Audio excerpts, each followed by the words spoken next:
Fala pessoal, tudo bem com vocês? Parabéns, Corinthians, na força da raça e com o Romero herói, o Corinthians vence o Flamengo no aniversário do clube. Que jogo, meus amigos! E a gente tem muito a falar sobre essa partida. Chega mais!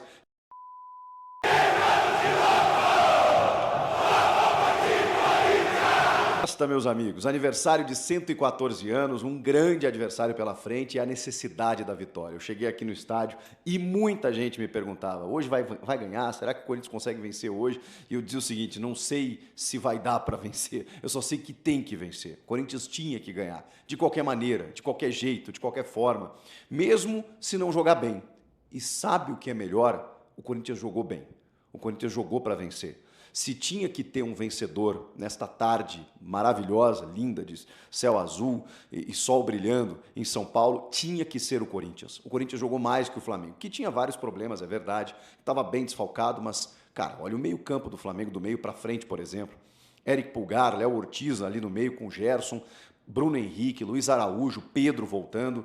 É um senhor time, né? Uma defesa com o Davi Luiz, que está deixando a desejar, e falhou hoje, inclusive, mas ao lado do Fabrício Bruno, com o Varela na direita, o Ayrton Lucas na esquerda, o Rossi no gol. É um bom time, convenhamos.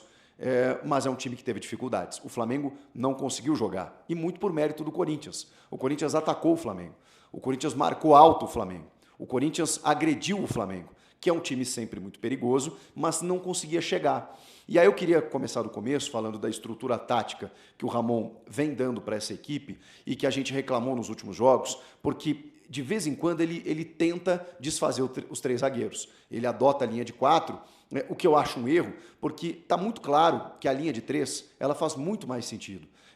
Ela realmente funcionou mais com o Alex Santana, mas na ausência do Alex Santana, hoje o José Martínez, por exemplo, foi, digamos, essa peça que faltava, que o Ranieri não estava conseguindo ser, que o Rian não conseguiu ser, o Martínez e o Charles um pouco atrapalhado até no jogo, especialmente na reta final, quando foi deslocado para a lateral, mas, enfim, acho que se portaram bem em boa parte do jogo. E o Martínez acho que só exagerou um pouco, porque poderia ter sido expulso ainda no primeiro tempo. Ele chega junto, ele chega firme, mas o jogo pedia isso hoje, tá? Então, você tem que dosar um pouquinho e tem aquela linha tênue. O árbitro do jogo, o Ramon Abate-Abel, ele é um dos principais árbitros hoje sul-americanos, apitou a final da Olimpíada, inclusive, do futebol masculino. Está com um grande nome internacional, apitou o Campeonato Saudita, foi chamado para apitar lá, ele virou uma celebridade do apito. Ele é um cara bem cotado, mas, claro, comete seus erros e tudo mais, mas ele deixa o jogo solto. Ele deixa o jogo solto, só que em vários momentos, né, quando a rapaziada exagera um pouco, ele vai lá e aplica cartão. E o Martínez deu uma pegada no Gerson, que foi aquele limite ali, quase que ele foi expulso, e depois ele comete a penalidade que o árbitro não dá o segundo, e depois ele faz umas outras faltas em sequência que o árbitro não dá o segundo. Eu achei que ele nem voltaria para o segundo tempo, mas ele voltou e fez uma boa partida, em termos de pegada, em termos de disposição, em termos de ocupar o espaço ali no meio, que é um setor onde o Flamengo se deixar jogar, se deixar com a bola no pé, e foi isso que o Corinthians fez. O Corinthians deu pouco espaço ao Flamengo, especialmente no primeiro tempo, tanto que, se a gente lembrar, assim, tem uma defesa do Hugo, mais numa reposição errada que o time teve, numa enfiada do Léo Ortiz, em que o Gerson chuta, a bola bate no Kaká em cima da marcação, ou seja, o Corinthians estava muito bem resguardado defensivamente, e ainda assim conseguiu produzir. Tem um fator que logo a 4 minutos, o Héctor Hernandes é o escolhido pelo Ramon para começar a partida. Eu até comentei no vídeo pré-jogo aqui, dizendo, será que o Ramon vai fazer isso? Eu acho muito difícil, porque ele jogou só 45 minutos. Será que já deu mostras para ele ser titular? E eu até disse, eu faria isso. E ele fez, porque o Héctor Hernandes mostrou que tem bola no corpo. Mesmo com pouco tempo, mostrou que ele pode ocupar aquele setor. E o Ramon barra o Yuri, deixando o Yuri no banco, com o Thales Magno e o Héctor Hernandes. Só que ele sente uma lesão com 4 minutos de jogo. E quem vai para o jogo? Yuri Alberto. E aí me chamou a atenção, porque o jogo aqui tinha uma festa, tinha uma apreensão, mas tinha uma festa pelo aniversário do clube, e a torcida foi fantástica nesse sentido. Porque o Yuri entra com 4 minutos e o estádio vem abaixo, de apoio ao centroavante. Porque se tem uma coisa que o Yuri precisa, não sei nem se ele merece, mas ele precisa de apoio, de carinho, de confiança, e ele entrou motivado. E está me chamando a atenção que o Yuri está jogando muito bem, ou melhor, fora da área, longe da área.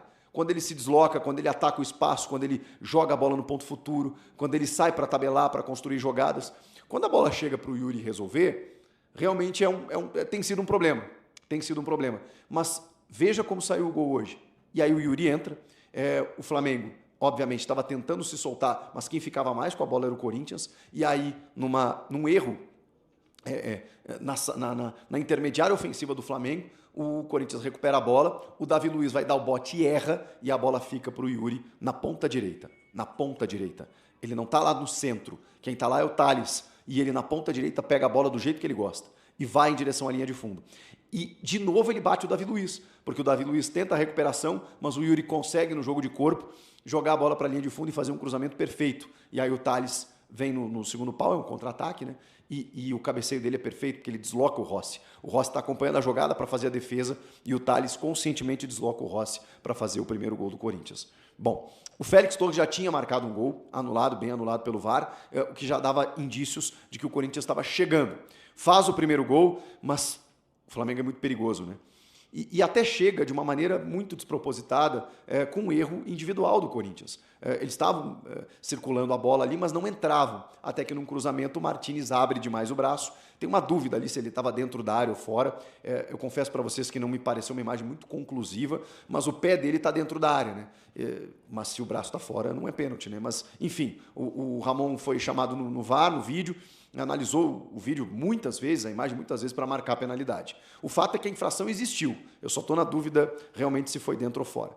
Sendo dentro é pênalti, e aí o Pedro, muito tranquilo, né? O artilheiro do Brasil, nesse momento, foi lá e deslocou o Hugo, na verdade chutou no meio do gol e fez o gol de empate. Mas eu até falei na transmissão da Band News FM que eu estava aqui, o Corinthians está bem no jogo.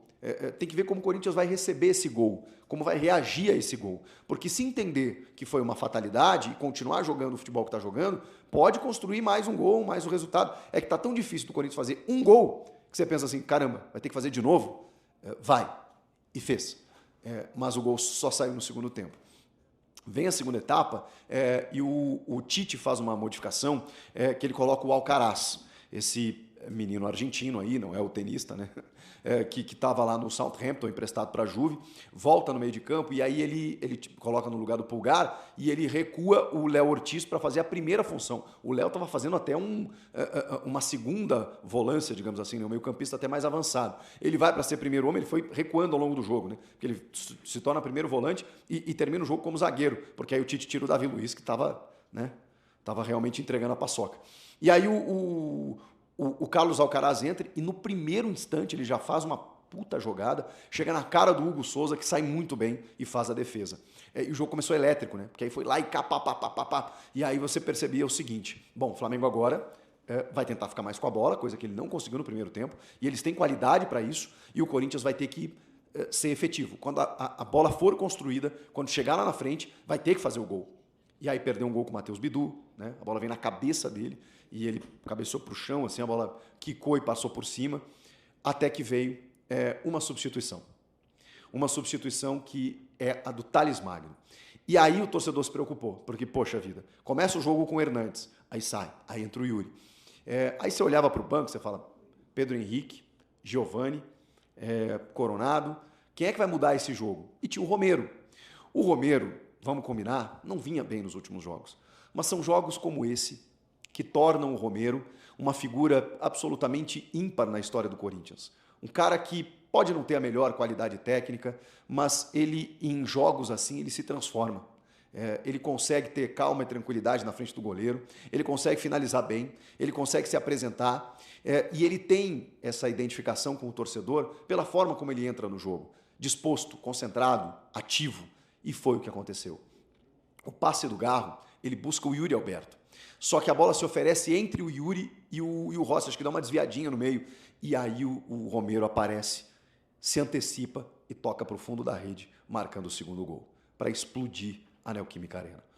Que gol importante, Romero. Que gol importante. Bom, o Romero depois deu chapéuzinho, tentou dar caneta, ele estava solto no jogo hoje. Jogos assim transformam o Romero no jogador que ele é e que ele se tornou para a fiel torcida. O dono desse estádio, o maior artilheiro estrangeiro.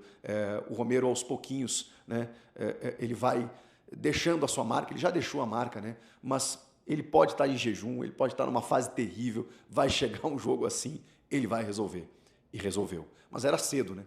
O jogo poderia, digamos assim, oferecer dificuldades, porque, afinal de contas, estamos falando do Flamengo e das possibilidades que o Tite tinha no banco de reservas para mudar o jogo. Nesse jogo, menos do que normalmente. Ele tinha uma molecada, ele tinha Lohan, Matheus Gonçalves, ele tinha essa turma para poder... Tanto que ele troca lá o Wesley, bota o Wesley no lugar do Varela, tira de novo o Davi Luiz que eu falei, coloca o Alan, meio campista, e recua de novo o Léo Ortiz, bota o Carlinhos de centroavante, tira o Pedro, que vinha voltando de lesão. Foram essas as trocas do Tite para tentar alguma coisa. Era um elenco enfraquecido, isso é preciso a gente entender. Mas o Corinthians, mesmo com essa qualidade do Flamengo, soube entender o tamanho do jogo e soube submeter o Flamengo ao seu jogo. O Corinthians sempre foi o protagonista do jogo, com exceção dos minutos finais, em que aí o Corinthians já tinha 1 a menos, 2 a menos, e aí o Flamengo só atacou e o Corinthians teve que se segurar. Mas aí nesse segundo gol, o Corinthians passou a ter uma atitude muito importante na partida, especialmente através de alguns jogadores. O próprio Romero. O Romero começou a tentar segurar a bola no ataque e conseguiu em algumas vezes, e Rodrigo Garro. Cara, o Rodrigo Garro, ele vinha buscar o jogo desde a defesa, conseguia fazer o time sair muitas vezes do aperto, que o Flamengo tentava roubar essa bola no campo ofensivo ainda, e quando ele cruzava a linha divisória do gramado, ele prendia a bola de tal maneira que o Flamengo tinha que fazer a falta, ou demorava muito para o Flamengo tirar a bola dele. Ele conseguiu segurar a bola nas laterais, no fundo do campo. O Garro foi fundamental, já não tinha mais perna, mas ele conseguiu dar a temperatura necessária, interessante para o jogo naquele momento. Ele foi muito, muito, muito importante. O Ramon fez algumas trocas que eu não entendi até, né? Porque ele tira o Fagner, que fez um bom jogo, tá? Eu critiquei o Fagner, inclusive na escalação. Olhei, poxa, o Fagner acima do peso de novo, o Fagner fez um bom jogo. Mas o Mateuzinho estava no banco. E quando ele coloca o Rian no lugar do Fagner, ele desloca o Charles para a lateral. E aí o Charles, meu Deus do céu, deu cada pichotada visivelmente desconfortável na função. Não sei porque que ele não botou o Mateuzinho. Enfim. Depois o Ramon fez algumas trocas ali para segurar o resultado mais no final, e aí tem a confusão. Tem a confusão que poderia parecer interessante para o Corinthians, o problema é que você começa a ganhar tempo nos acréscimos e o árbitro começa a crescer mais, aí não é interessante. Aí você tem que ter maturidade para levar o jogo até o final. O Yuri tenta cavar uma falta que todo árbitro dá, né? Que você está carregando a bola, você espera o contato do cara que vem de trás, quando o cara te encosta, você cai, o árbitro marca essa falta de ataque. Ou da defesa, enfim, né? Isso não aconteceu. E aí a jogada seguiu e o Yuri perdeu a cabeça e deu um pontapé no Wesley. E acabou expulso na hora. Só que aí o Wesley revidou, fechou o bolo, fechou a confusão, e aí sobrou braço e soco para lá e para cá, e o Ramon foi chamado ao VAR. Olha, daria para expulsar uns 4 ou 5 ali de cada time. Mas ele escolheu ali o Alcaraz e o Kaká, que realmente trocaram socos, e com isso o Corinthians perdeu 2 jogadores. O Yuri Alberto, no lance com o Wesley, e o Kaká. E o Flamengo, o Alcaraz. Com isso ficou 10-9. E aí o Flamengo, tudo bem que já estava nos acréscimos, o árbitro deu mais 4 daí, a partir dali, e foram 4 minutos de sufoco. Mas aí o Corinthians conseguiu suportar a pressão. Um grande jogo, um jogo com autoridade, um jogo de consistência, um jogo de estrutura defensiva, de amarrar um adversário importante e, ao mesmo tempo, de criar algumas ideias no setor ofensivo. E eficácia, né? O Corinthians chegou e fez 2 gols e marcou 2 vezes. Poderia ter feito mais até. Mas aí, bom, diante dos últimos jogos, seria até pedir demais. Está mais do que necessário. Eram necessários os 3 pontos para que o Corinthians respirasse. Eu estou gravando esse vídeo, a rodada não terminou, então o Corinthians pode estar na zona ou pode estar fora da zona. Independentemente disso, o Corinthians tem que começar a construir suas vitórias, dentro daquela ideia de que precisa vencer metade dos jogos que tem e ia ter que bater algum time grande. Seja o grande que eu digo na ponta da tabela, né? Seja Botafogo, seja São Paulo, seja Palmeiras, vai ter que vencer algum desses times. E começou hoje vencendo o Flamengo. E se tinha um jogo para vencer o Flamengo, era hoje. Pelo aniversário, pelo contexto, pelo Tite estar do outro lado, pela necessidade, pelo Flamengo estar descaracterizado, então você tem que aproveitar. E assim foi.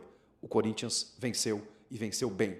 na raça, na força e com o apoio da torcida que lotou a arena, 45 mil pessoas, mesmo depois de derrota para o Fortaleza, derrota para o Juventude, contra o Flamengo, o time em 18º, os caras fizeram a festa que fizeram. Parabéns, torcida, parabéns, Corinthians. Que vitória para ser muito comemorada e usar como motivação daqui para frente para o Corinthians não cair e ficar na Série A. O que vocês acharam do jogo? Comenta aqui. Inscreva-se no canal e eu volto na próxima. Tchau!